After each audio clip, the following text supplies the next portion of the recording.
ओम श्री कृष्णाय परमात्मने नमः। यथा दीपो निवातस्थः नेङ्गते सोपमा स्मृता योगिनो यतचित्तस्य युञ्जतो योगमात्मनः। भगवान श्री कृष्णர் இந்த ஸ்லோகத்தில் ஒரு அழகான உவமையை சொல்கிறார். காற்றில்லாத இடத்தில் ஏற்றி வைக்கப்பட்ட தீபம். ஒரு விளக்கு எரியணும்னா காற்று வேணும். ஆனா அதிகமா காத்து அடிச்சதுன்னா என்ன ஆகும்?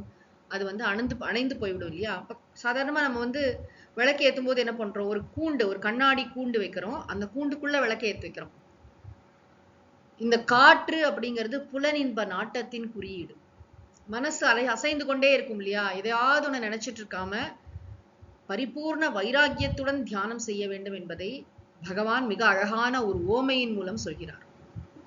யதா நிவாதஸ்தஹ தீபஹ, எப்படி யதா எப்படி, நிவாதஸ்தஹ அப்படின்னா வாத்தம்னா காற்று, நிவாத்தம்னா காற்று இல்லாத இடத்தில், நிவாதஸ்தஹ காற்றில்லாத இடத்தில் ஏற்றி வைக்கப்பட்ட தீபஹ தீபமானது விளக்கானது ந இங்கத்தே அசைவதில்லையோ, அசையாம அது பாட்டுக்கு அழகா எரிஞ்சிட்டு இருக்குமோ அப்படி சா உபமா ஸ்மிருதா அந்த உதாரணம் அந்த எடுத்துக்காட்டானது நினைக்கப்படுகிறது.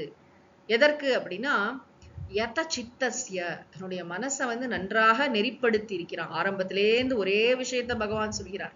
யத சித்தஸ்ய மனசை நன்றாக நெறிப்படுத்தி இவர் எதை தியானம் பண்றார் அப்படின்னா உருவக்கடுவுல தியானம் பண்ணல. இந்த வேதங்கள்ல சொல்லப்பட்ட பலவிதமான உபாசனைகள் இருக்கு இல்லையா? அக்னியை வந்து தியானம் பண்றது, ஆகாசத்தை தியானம் பண்றது, இயற்கையை தியானம் பண்றது, அதெல்லாம் இல்லை. இங்க வந்து ஆத்மனஹ யோகம்.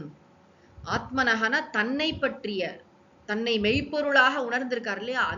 தானே மெய்ப்பொருள் என்பது அந்த ஆத்ம தியானத்தை, ஆத்மனஹ தியானம்னா தானே மெய்ப்பொருள், அதை உணர்ந்து அதை தியானிக்கின்ற யுஞ்சதஹ யோகினஹ அந்த தியானத்தில் தன்னுடைய மனதை ஈடுபடுத்தி இருக்கக்கூடிய இந்த யோகிக்கு இந்த ஓமையானது சொல்லப்படுகிறது. ஆக இந்த ஸ்லோகத்துல ரெண்டு விஷயத்தை பார்க்கிறோம். ஒண்ணு தியானத்திற்குரிய விஷயம் என்ன அப்படின்னு பார்த்தா, தியானத்திற்குரிய விஷயம் மெய்ப்பொருள், தன்னை தியானிக்கிறான். ஆத்மனக தன்னுடைய ஸ்வரூபத்தை, தன்னுடைய உண்மையான இயல்பை, நானே மெய்ப்பொருள், நான் தூய உணர்வு, நான் இருப்பு, நான் ஆனந்த ஸ்வரூபம் என்பதை தியானிக்கிறார். ஆத்மனக யோகம் யுஞ்சதக யோகினக தன்னுடைய ஸ்வரூபத்தை உணர்ந்து கொண்டு தியானிக்கின்ற இந்த யோகிக்கு இந்த ஓமையானது சா உபமா ஸ்மிருதா அந்த ஓமையானது சொல்லப்படுகிறது. எந்த ஓமைனா காற்றில்லாத இடத்துல ஏற்றி வைக்கப்பட்ட தீபம். நம்ம எப்பயுமே மனசுல இந்த உதாரணத்தை வைத்துக் கொள்ள வேண்டும். பகவான் வந்து எவ்வளவு அழகான ஒரு உதாரணத்தை சாதாரணமா இங்கேயே சொன்னார், வந்து 2வது அத்தியாயத்திலேயே சொன்னார். அதாவது இந்திரிய நாட்டத்தில் ரொம்ப போய்கொண்டிருக்கிற மனசு எப்படின்னா அப்படியே வந்து காற்றுல அலக்கழிக்கப்படுற படகு மாதிரி அங்கேயும் இங்கேயும் போகும்பா. மனசுல வந்து ஆசைகள்லாம் கடையும் பொழுது, நம்ம மன்மதன்னு சொல்றோம்ல, மன்மதன்னா என்ன? மத்தனாத்தி கடைகிறான, மனசை போட்டு கடையும். ஒரு ஆசை இல்லை, எல்லா விதமான ஆசைகளுமே அதை அடையிற வரைக்கும் மனசுக்கு நிம்மதியை தர. ஏதோ நான் அடையணும் அப்படின்னு ஆசைப்பட்டோம்னு வச்சுக்கோங்களேன், ஏதோ ஒரு விஷயத்த வாங்கணும், ஒரு பொருளா இருக்கலாம், என்னவா வேணாலும் இருக்கலாம். அதை வந்து நம்ம கைக்கு வர வரைக்கும் அது வந்து மனசு அடங்காது. திருப்பி திருப்பி திருப்பி அதையே தியானிக்கும். அதை எப்படி அடையிறது, அது எப்படி கிடைக்கும். அந்த விஷய தியானம் தான் பகவான் அங்க சொன்னார் 2வது அத்தியாயத்துல. அந்த விஷய தியானத்திலிருந்து ஆத்ம தியானத்துக்கு வர்றது வந்து எவ்வளோ பெரிய ஜேர்னி.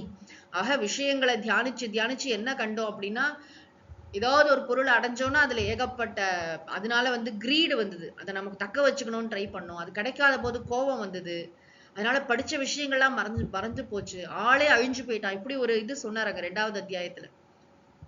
இங்க என்ன சொல்கிறார் அப்படின்னா, இந்த வைராக்கியம், காற்றில்லாத இடத்துல ஏற்றி வைக்கப்பட்ட இந்த விளக்கு வந்து எதற்கு உதாரணம்னா, இவன் மனசுல வந்து உலக விஷயங்களின் நாட்டமே இல்லை. முந்தின ஸ்லோகத்துல தானே சொன்னார், நிஸ்பிருகா, கொஞ்சம் கூட ஆசையற்றவனாக இருக்கான்.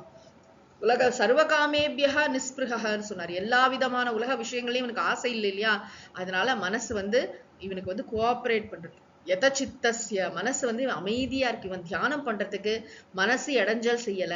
அதாவது இவன் மெய்ப்பொருளை பற்றி சிரவணம் செய்திருக்கிறான். சாஸ்திர ரீதியா எல்லாம் தெரியும். நானே மெய்ப்பொருள் இங்க தெரியும், நீ போய் தியானம் பண்ணு, நிதித்தியாசனம் பண்ணுன்னு குரு சொன்னா கூட, நான் மெய்ப்பொருள்ங்கிறது இருக்கட்டும், ஆனாலும் மனசுல ஆசைகள் இருந்தா அது இடைஞ்சல் தானே. அந்த ஆசைகள் தானே. இப்ப நம்ம சும்மாவே இருக்கும்போது ஏகப்பட்ட விஷயங்கள் ஓடிட்டு, நம்ம அமைதியா தியானம் பண்ண உட்காரும் பொழுதுதான் கண்ட விஷயங்களும் நம்ம அது வரைக்கும் பதிந்த இந்த பிறவியில இல்ல, எத்தனையோ பிறவி முன்னாடி சம்பாதிச்ச வாசனைகள்லாம் கூட தலை தூக்கும்னு சொல்றாங்க.